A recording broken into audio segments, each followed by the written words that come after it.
Hi guys, here is lesson 101. It's called Geometric Probability. Alright, so think about a target. If you were shooting a bow and arrow or just aiming for a target in general, we aim for the center. This increases our probability of a hit near the center rather than very close to the edges. So if we had a target and we're aiming here, right, we might not necessarily hit the center, but we would be closer than if we aimed for somewhere on the edge over here. All right, so the probability of hitting the bullseye depends on the size of the bullseye relative to the size of the target, right? So if the bullseye is small, then our probability is smaller. But let's say the bullseye was all of this part, then the probability that we would hit the bullseye would be much larger. All right, so if you will remember, probability is a part out of a whole, right? So we write it as a fraction. The part is our numerator and the whole is our denominator.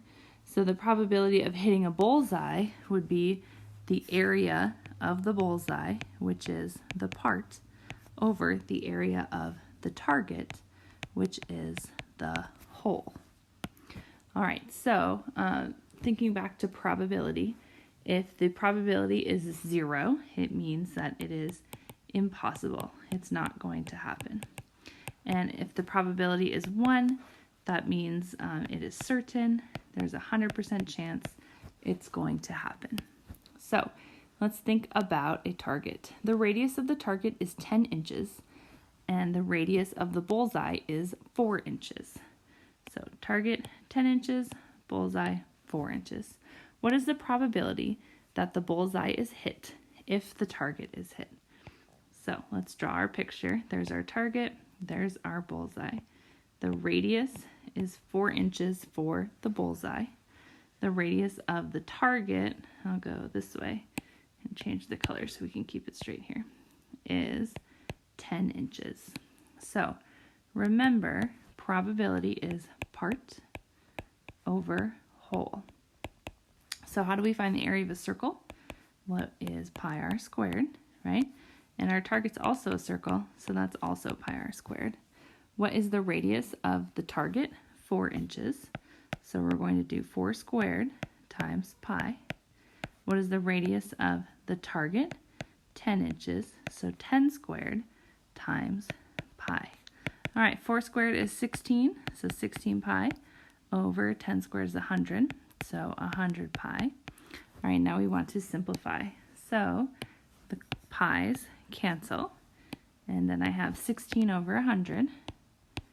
Can I reduce that? Sure, divide them both by 4, and I get 4 out of 25. If I divide 4 by 25, I would get 0.16. So that is the probability that I would hit the bullseye on this target. All right, geometric probability is probability based on the area of the various regions. So we know how to find area of lots of things, squares, rectangles, triangles, circles. So we're going to be dealing with area. So the probability is the area of the specific region, which is your part, over the area of the known region, which is your whole. All right, so let's look at this example. Find the geometric probability that an object that lands in the shape will also land in the inner shape. So we want to know, what's the probability that something will land right there? So again, probability is part over whole. We want to find the small part. So this is a rectangle. The area of a rectangle is length times width. So 4 times 4 is our part, and 8 times 8 is our whole. 4 times 4 is 16. 8 times 8 is 64. They're both divisible by 8. So I get 2 out of 8, which is 1/4. So there's a 1/4 probability that an object that lands in this shape will also land in the inner shape. All right, example 3, same question. Find the geometric probability that an object that lands in the shape will also land in the inner shape. This time our inner shape is a triangle, right? How do I find the area of a triangle? Base times height divided by 2. And the area of my outer shape is a rectangle, and that is length times width. So my probability is part over whole. So my part is the triangle. Base times height, 8 times 10, and then I have to divide by 2. 80 divided by 2 is 40. So 40 over my rectangle is 12 times 10, which is 120. All right, divide by 10, I get 4 over 12. 4 goes into both of these, so that would be 1/3.